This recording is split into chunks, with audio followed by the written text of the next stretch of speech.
마침이라고 하는 이 표현, 누가가 아주 빈번하게 사용하고 있는 표현입니다. 마침 베드로가 들어왔다.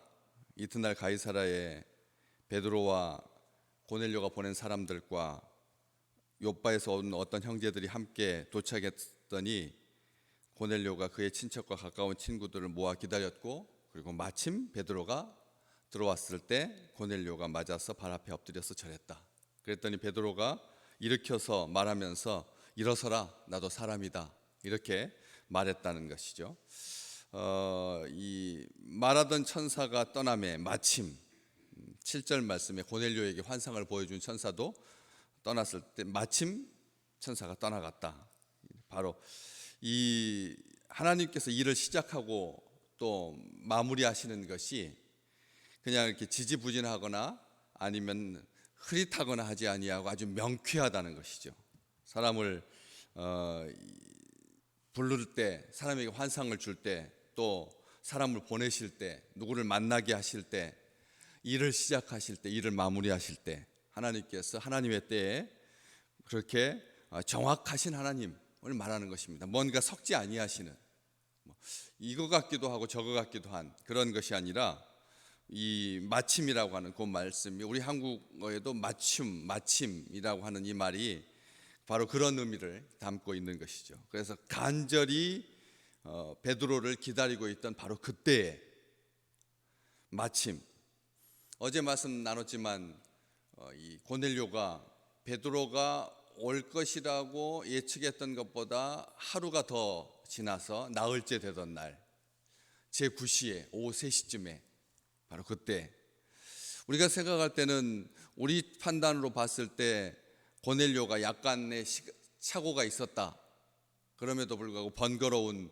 그런 상황이었을 텐데 자기 이 친구들 그리고 친척들과 함께 하루를 더 기다려서 우리가 생각하기에는 모양새가 빠지는 그런 것 같은데도 불구하고 하나님께서 그렇게 맞춰서 베드로가 하루 늦게 도착한 것이 마침이다라고 하는 요 말에서 보듯이 하나님께서 맞추셨다는 거죠.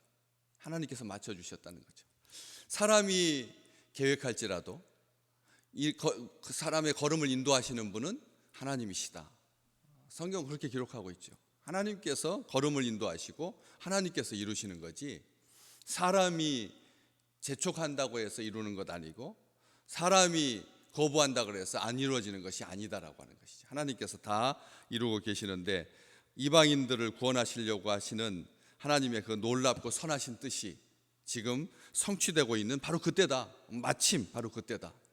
이것을 말하고 있습니다. 복음의 말씀이, 생명의 말씀이, 구원의 말씀이 선포될 바로 그 시점이다. 사람들을 모으신 분은 하나님이시고 베드로를 보내신 분은 하나님이시다. 모으시는 분도 하나님이시고 보내시는 분도 하나님이시라는 거죠. 이게 교회됨이거든요. 모이는 교회, 흩어지는 교회.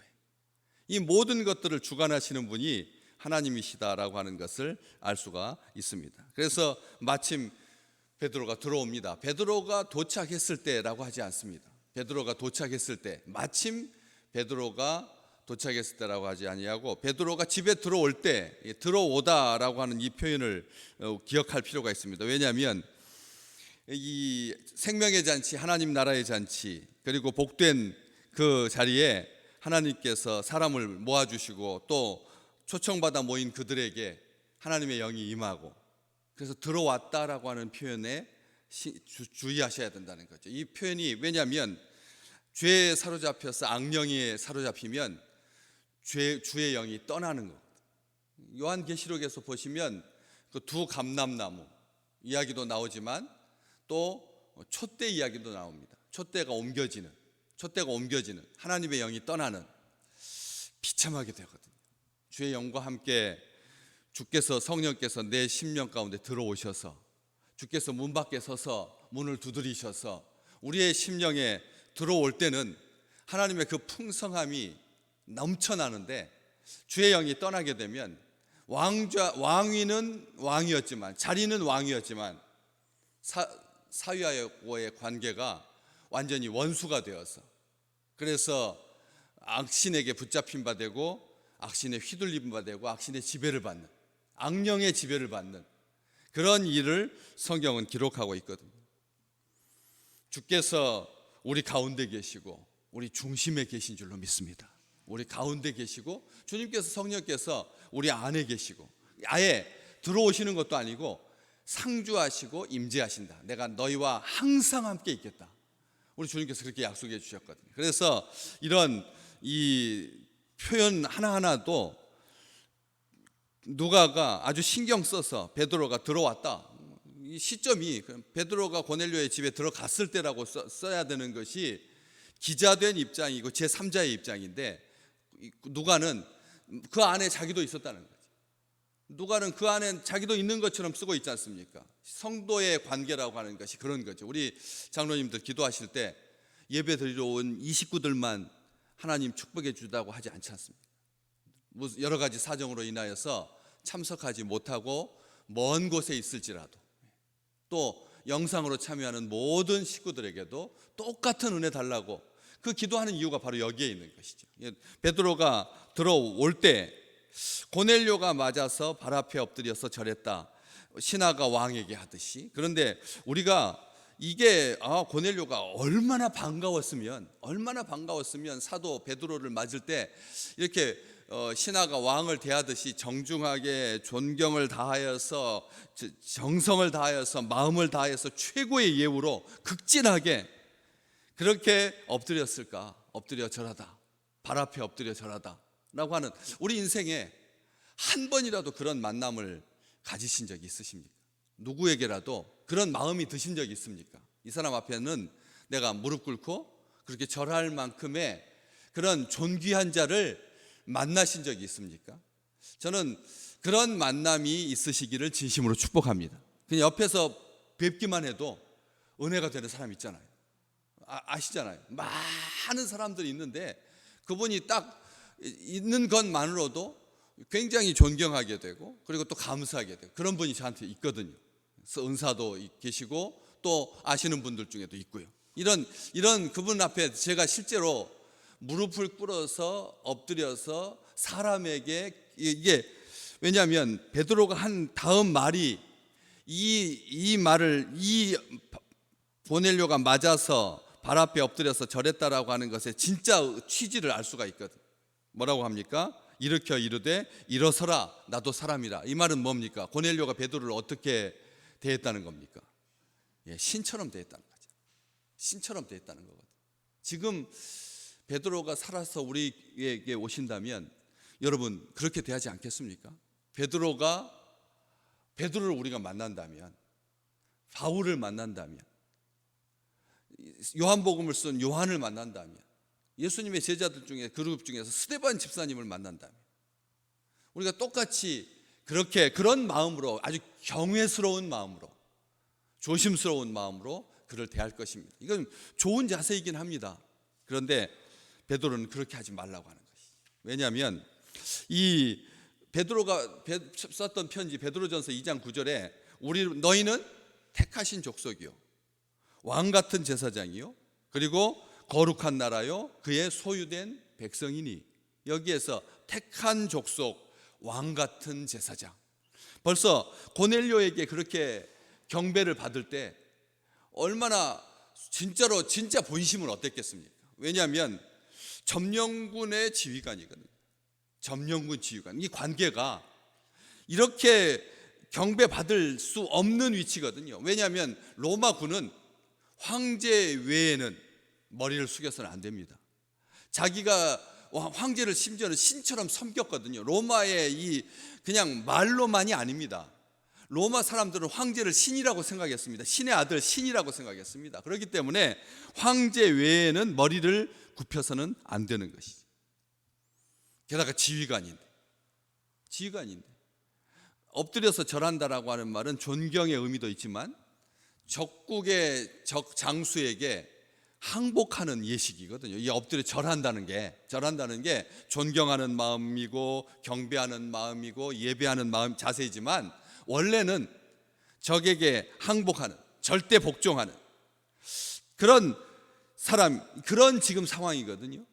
제국을 대신하는 지휘관이 로마 제국, 그 당시에 절대 권력이었고 무한 완전한 최고의 그런 제국의 지휘관으로서 그 제국의 권위를 가장 대변해야 될 자리는 정복지의 피식민지 사람들, 그렇지 않겠습니까? 적국의 사람들이고 제가 점령한 사람들이니까 그 사람들 앞에서는 특별하게 권위를 더 세워야죠.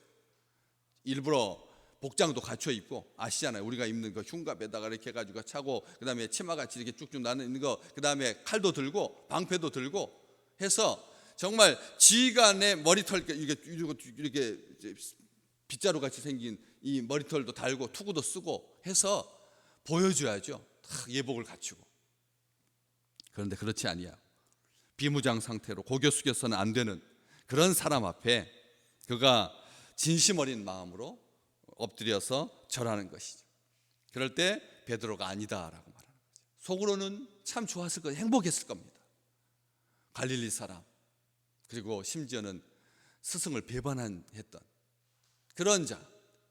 그 이후에야 성령께서 그와 함께 계셔서 충만하게 되어서 하루에 3,000명씩 5,000명씩 세례를 받고, 그리고 애니야를 일으키고 다비다를 일으키고 이런 축복의 시간들을 보내고 있었지만, 그럼에도 불구하고 자기는 나는 사람이다 이렇게 세우면서 나에게 절하지 마라 그렇게 말하고 있는 모습을 보게 됩니다. 고넬료가 평상시 어떤 자세로 사람들을 대했을지를 또 겸하여 알 수가 있고요. 사도 바울은 나중에 골로새 교회에 편지하면서 무슨 일을 하든지 마음을 다하여 죽게 하듯 하라 했거든요. 우리가 이 땅에 살면서 사람 대할 때 죽게 하듯 하는 것, 이것은 우리 성경을 통해서, 바울을 통해서 하나님께서 우리에게 하신 말씀입니다. 사람 대할 때 그렇게 정성을 다하라고 하는 것, 이거 중요하죠. 모든 사람을 그리 대하시기를 주의 이름으로 축복합니다. 주님 대하듯이 대한다라고 하는 것은 아름다운 일이고 스스로 복받는 일입니다. 비굴해지지 않습니다. 특별히 더 낮은 사람에게 더 잘하실 수 있기를 바랍니다. 자기보다 좋은 사람, 높은 사람, 실력 있는 사람, 능력 있는 사람들 앞에 고개 숙이는 것은 비굴하지만, 자기보다 못한 사람, 그런 사람은 없습니다. 절대 그런 사람이 없습니다. 그럼에도 불구하고 사회적인 어떤 잣대로 봤을 때 사람들이 갑이라고 하고 을이라고 하는, 그렇게 보일지라도 그런 사람들을 대하시기를. 왜냐하면 베드로는 아는 거죠. 선줄로 생각하면 넘어진다는 것을. 선줄로 생각하면 넘어진다는 것을 알기에 고넬료를 일으켜 세웁니다. 하나님만이 경배와 찬양을 받기에 합당하십니다. 우리는 압니다. 그렇지만 그럼에도 불구하고 사람을 섬기려고 이 땅에 주님께서 오셨듯이, 여러분, 창조주께서 피조물에 발을 씻겨주셨는데, 우리가 못 씻길 발이 어디가 있겠습니까? 못 씻길 발이 어디가 있겠습니까? 주님께서 섬기려 오셨듯이, 그래서 사도 바울 나중에 여러 편지 속에서 섬기는 자 되라고 말합니다. 섬기는 자 되라. 이 섬기는 자 되라. 이 시대 다 섬김 받으려고 합니다. 다 섬김 받으려고 합니다. 고객은 왕입니다. 사랑하고 축복합니다 라고 하는 표현도 제가 교회에서 요즘 모든 선물에나 모든 광고에 그렇게 말하고 있는데, 사실 이것도 조심스러운 겁니다. 사랑하고 축복한다라고 하는 이 말이 그냥 마치 입에다 발린 소리가 되면 그것은 가증한 거거든. 진심으로 용서하고 이해하고 언더스탠드 그 아래 서는 거거든. 그 아래서 그의 위치에서 상대방을 바라보는 것이 이해하는 거거든요. 이해하고 용서하는 것이 사랑이거든. 하나님을 사랑하는 백성들 똑같이 이웃을 내 몸과 같이 사랑하라고 하시는 그 주님의 마음을, 이 아주 짧은 장면이거든요. 그 다음에 이제 베드로가 더불어 말하며 들어가서 여러 사람이 모인 것을 보고 유대인으로서 이방인과 교제하면서 가까이 하는 것이 유업인 줄 너희도 알거니와 하면서 이제 말을 시작하게 되는 아주 짧은 순간이었을 겁니다. 엎드려 절하고 이렇게 급하게 일으켜 세우고 그리고 말하게 되는 겁니다. 이 순간적인 장면이지만 누가는 이걸 놓치지 않고 기록하여서 우리로 하여금 오늘 사람을 대하는 자세와 피조물을 대하는 자세, 창조의 세계를 대하는 자세를 아주 명확하게 세워주고 계시는 거죠. 오늘 우리가 모든 것들을 대할 때 하나님께서 창조하신 선한 것, 버릴 것이 없는, 그리고 하나님의 형상대로 지으신, 죄는 악하고 나쁘지만 그것을 지은 사람은 불쌍히 여겨야 되는 것이죠. 죄와 사람을 동일시해서는 안 되는데 우리는 동일시하려고 하거든. 무의식 중에 그렇습니다. 죄와 죄 지은 사람을 같이 보는, 우리 주님도 현장에서 잡혀왔는데 내가 너를 정죄하지 않는다라고 말씀하셨는데도 불구하고 우리는 아직 법적으로 판결을 받기도 전인데도